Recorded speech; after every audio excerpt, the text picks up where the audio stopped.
ഇവിടെ വരെ ഇന്ന് നമ്മൾ ധ്യാനിക്കുന്നത് 90-ാമത്തെ സങ്കീർത്തനമാണ്. അനശ്വരനായ ദൈവവും നശ്വരനായിട്ടുള്ള മനുഷ്യനും.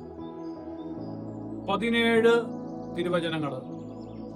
ഇതിന്റെ ഒരു വലിയ പ്രത്യേകത, ദൈവപുരുഷനായ മോശയുടെ പ്രാർത്ഥന, മോശയുടെ പേരിൽ എന്നുള്ള തലക്കെട്ടില് ശീർഷകത്തിൽ ചേർത്തിട്ടുള്ള ഏക സങ്കീർത്തന ഭാഗമാണിത്. ഒരുപക്ഷെ വിപ്രവാസ കാലത്തിന് ശേഷം ആയിരിക്കും ഇതിന്റെ രചനയെന്ന് പണ്ഡിതന്മാർ അഭിപ്രായപ്പെടുന്നുണ്ട്. എന്നാൽ ആരാധക ജനത്തിന്റെ രാത്രികാല പ്രാർത്ഥനയ്ക്ക് പ്രഭാതത്തിൽ അന്വേഷിക്കുന്ന ഒരു ഉത്തരമായിട്ട് പോലും ഇതിനെ കരുതാവുന്നതാണ്.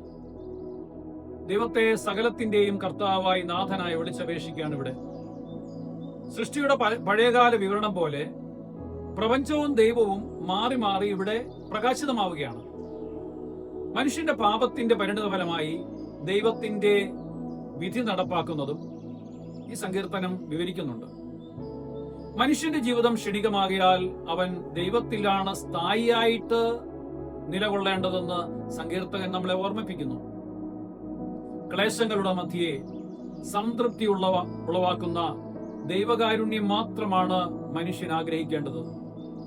ഭൂമിയിൽ മനുഷ്യ ജീവിതം എന്നത് ദൈവത്തിന്റെ ഒരു സമ്മാനം മാത്രമാണ്.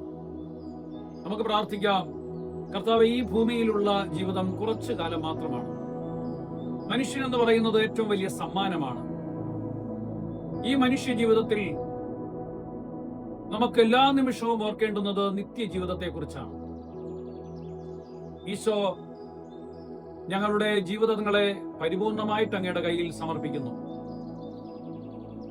ഞങ്ങൾ പ്രാപിക്കാൻ പോകുന്ന നിത്യജീവിതത്തെ അത് മുൻകൂട്ടി കണ്ടുകൊണ്ട് ഞങ്ങൾ ജീവിക്കുവാനായിട്ട്, ഈ ഭൂമിയിൽ ജീവിക്കുവാനായിട്ട് അനുഗ്രഹിക്കണമേ. എളിമ തരണമേ, വിനയം തരണമേ, വിശ്വസ്തതയും സ്നേഹവും തരണമേ. ഞങ്ങൾ ഇന്ന് എന്ത് ചെയ്യുമ്പോഴും അതെല്ലാം നിത്യജീവന്റെ ഭാഗമായിട്ട് കാണുവാൻ ഞങ്ങളെ അനുഗ്രഹിക്കണമേ. ദൈവം സമർത്ഥമായിട്ട് നമ്മളെ അനുഗ്രഹിക്കട്ടെ. ആമേൻ.